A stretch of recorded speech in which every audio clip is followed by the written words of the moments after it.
नमस्कार दोस्तों, मैं आलोक शर्मा आप सभी का स्वागत करता हूं आज के इस वीडियो में। और आज मैं आप लोगों के लिए लेकर आया हूं क्लास 8 साइंस का चैप्टर 4। इस चैप्टर में जो भी क्वेश्चन हैं उनको आज इस वीडियो के माध्यम से हम डिस्कस करेंगे। सबसे पहले हम बात करते हैं फर्स्ट क्वेश्चन की। फर्स्ट क्वेश्चन यहाँ पर आपसे पूछा गया है कि आपको यहाँ पर एक्सप्लेन करना है magnetic effect of electric current के बारे में। तो जो भी इलेक्ट्रिक करंट है उसका मैग्नेटिक इफेक्ट क्या होता है।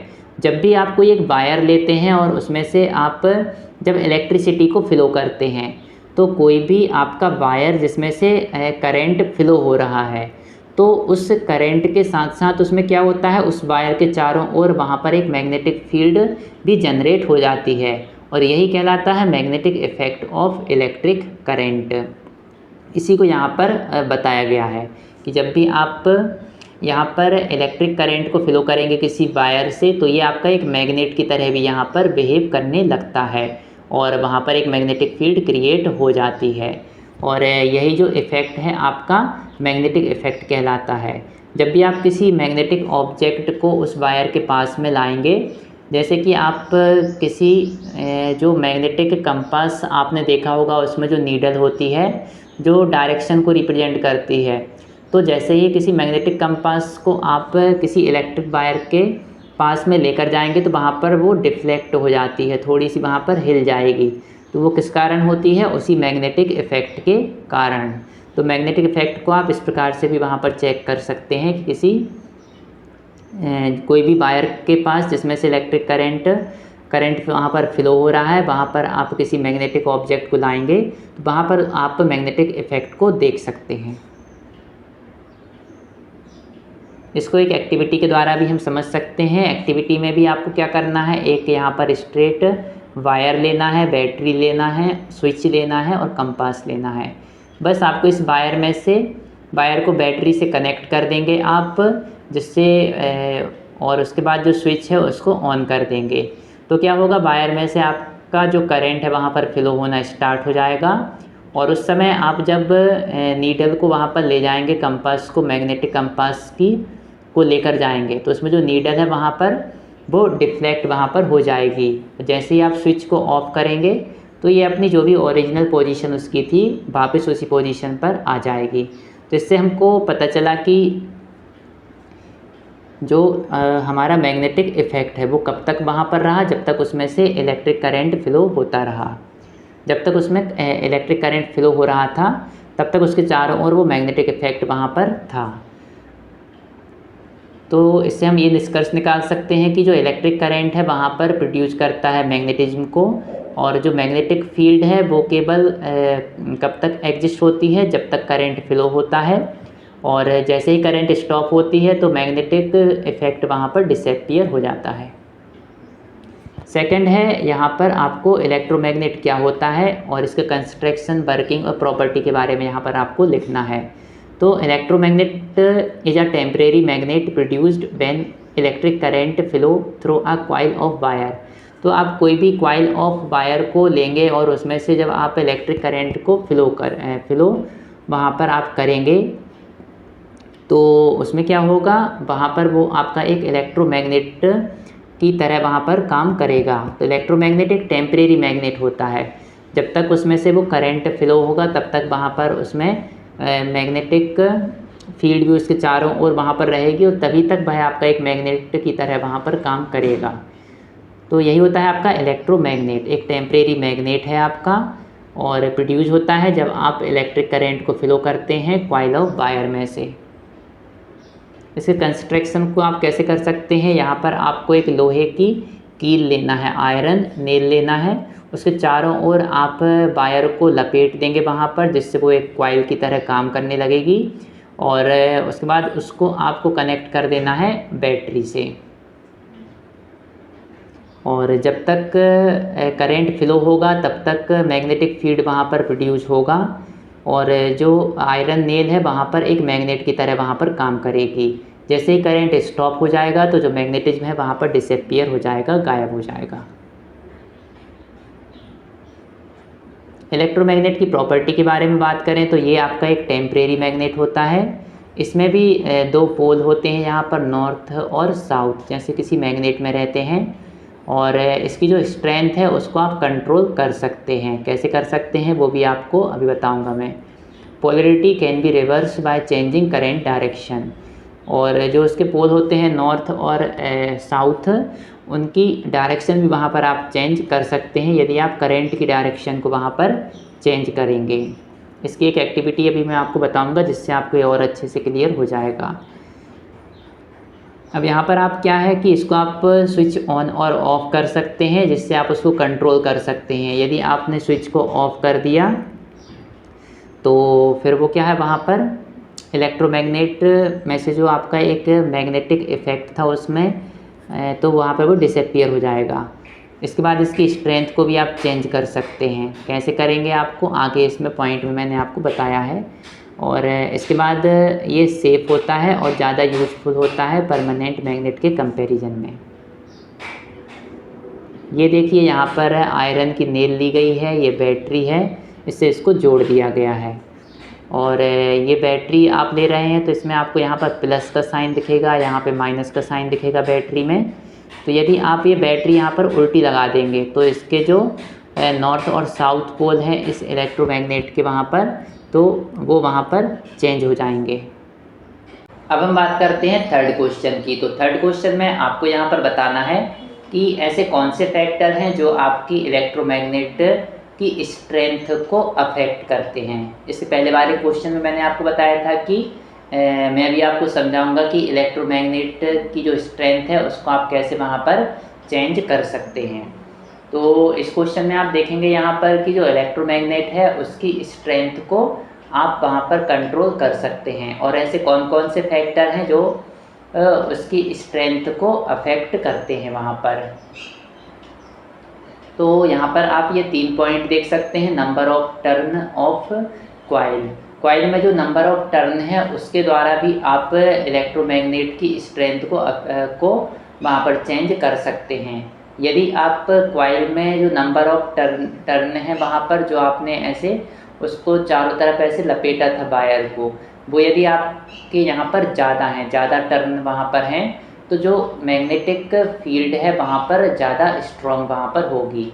और यदि नंबर ऑफ टर्न वहाँ पर कम है तो मैग्नेटिक फील्ड वहाँ पर आपकी वीक होगी, कमज़ोर होगी।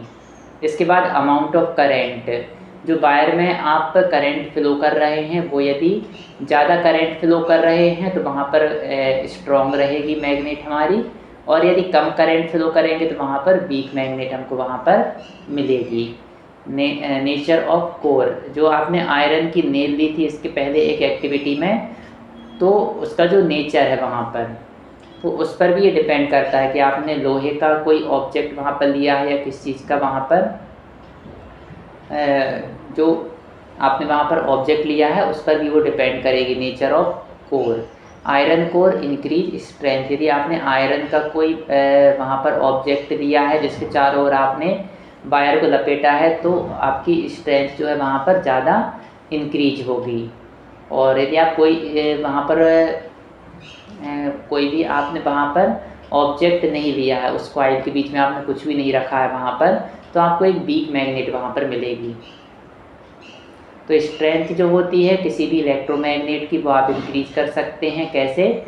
सबसे पहला तो number of turns of coil, जो कॉइल के टर्न है वहाँ पे तो वो बढ़ाकर आप इलेक्ट्रोमैग्नेट की स्ट्रेंथ को बढ़ा सकते हैं। सेकेंड, जो करंट है उसको इंक्रीज करने के द्वारा आप वहाँ पर इलेक्ट्रोमैग्नेट की स्ट्रेंथ को बढ़ा सकते हैं। और एक आयरन कोर का आप यूज कर सकते हैं जिससे इलेक्ट्रोमैग्नेट की स्ट्रेंथ वहाँ पर बढ़ जाएगी। फोर्थ क्वेश्चन में आपको यहाँ पर बताना है कि जो इलेक्ट्रिक करंट है उसके हीटिंग इफेक्ट के बारे में आपको यहाँ पर बताना है। तो हीटिंग इफेक्ट क्या होता है, जैसे आपने कभी देखा होगा कोई वायर वहाँ पर गर्म हो जाता है, या जो इलेक्ट्रॉनिक डिवाइस आपने देखे होंगे वहाँ पर गर्म जो हो जाते हैं, तो वो सब किसके कारण होते हैं? वो सब होते हैं हीटिंग इफेक्ट के कारण। ये हमारे घरों में बहुत ज़्यादा इसका यूज होता है। तो यहाँ पर यही दिया गया है कि heating effect of electric current is the production of heat when electric current passes through a conductor. किसी भी कंडक्टर से जब आप वहाँ पर इलेक्ट्रिक करंट को पास करते हैं तो वहाँ पर हीट भी प्रोड्यूस होती है। और यही जो इफ़ेक्ट है आपका हीटिंग इफ़ेक्ट वहाँ पर कहलाता है।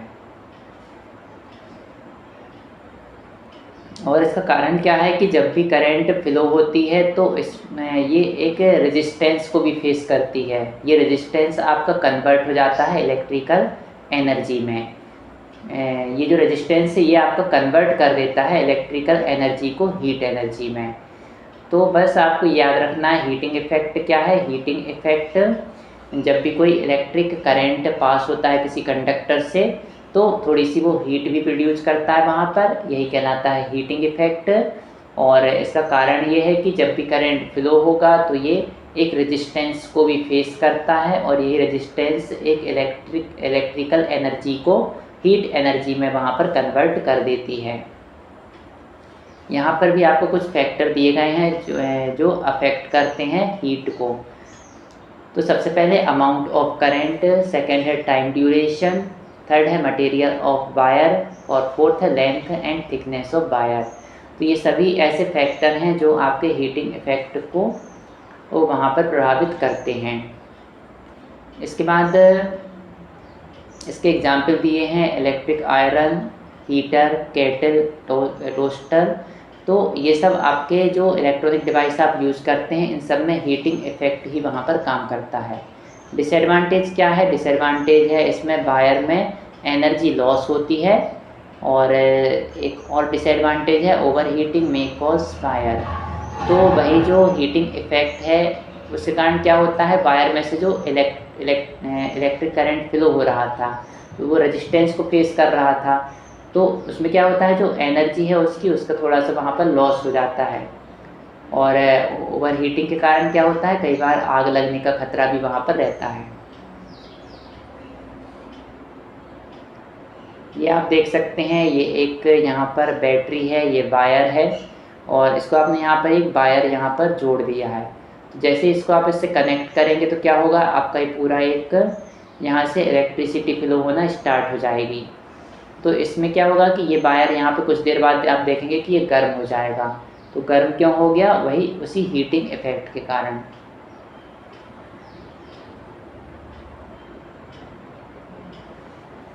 ये आप देख सकते हैं जो आप डिवाइसेस आप घर में यूज करते हैं इन सब चीज़ों में आपका जो हीटिंग इफ़ेक्ट है यहाँ पर यूज होता है। नेक्स्ट क्वेश्चन है कि नाइक्रोम वायर का यूज होता है जो अधिकतर हीटिंग डिवाइसेस हम घर में यूज करते हैं, तो उसमें आप नाइक्रोम वायर का यूज क्यों करते हैं। तो नाइक्रोम वायर कॉमनली यूज होता है क्योंकि एक तो इसका हाई रेजिस्टेंस होता है, जितना ज़्यादा रेजिस्टेंस होगा उतनी ज़्यादा वहाँ पर वो क्या करेगा, हीट प्रोड्यूस करेगा। और सेकंड रीज़न यहाँ पर ये है कि इसका हाई मेल्टिंग पॉइंट होता है, तो ये बहुत आसानी से मेल्ट वहाँ पर नहीं होता है। थर्ड है कि ये बहुत जल्दी वहाँ पर बर्न नहीं होता है, does not burn quickly. Fourth है ड्यूरेबल एंड लॉन्ग लास्टिंग। तो ये कुछ कारण हैं जिसके कारण हम नाइक्रोम वायर का यूज करते हैं जो भी हमारे डिवाइसेस होते हैं हीटिंग वाले उनमें। ये एग्जाम्पल हैं जहाँ पर नाइक्रोम वायर का आप यूज देखेंगे, इलेक्ट्रिक हीटर, आयरन, टोस्टर और स्टोव। नेक्स्ट क्वेश्चन में आपको वोल्टाइक सेल के बारे में यहाँ पर लिखना है। तो वोल्टाइक सेल क्या होता है, ये एक ऐसी डिवाइस है जो इलेक्ट्रिसिटी प्रोड्यूस करती है केमिकल रिएक्शन के द्वारा। तो वोल्टाइक सेल क्या है, इसमें केमिकल रिएक्शन की सहायता से आप इलेक्ट्रिसिटी को प्रोड्यूस करते हैं और ये इन्वेंट किया गया था यहाँ पर एलेसेंड्रो वोल्टा के द्वारा। अभी बनाते कैसे हैं, तो इसमें दो मेटल प्लेट यूज होती हैं जिनको हम इलेक्ट्रोड के नाम से जानते हैं और एक सॉल्यूशन भी यूज होता है जिसको इलेक्ट्रोलाइट कहते हैं और इसमें एक कंटेनर का भी आपको यहाँ पर यूज करना है। ये आप डायग्राम देख सकते हैं यहाँ पर।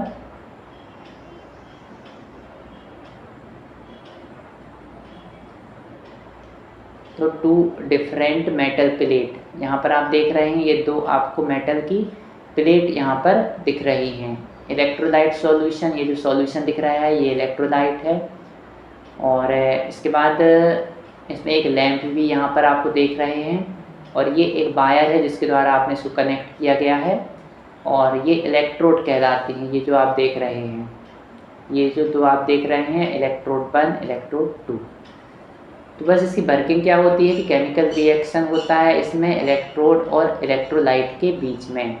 तो जो इलेक्ट्रोड है ये और ये जो इलेक्ट्रोलाइट है ये सॉल्यूशन, इन दोनों के बीच में ही आपका यहाँ पर केमिकल रिएक्शन होता है जिससे इलेक्ट्रिक करंट यहाँ पर प्रोड्यूस होता है और जो एक करंट फ्लो वहाँ पर स्टार्ट हो जाता है यहाँ पर।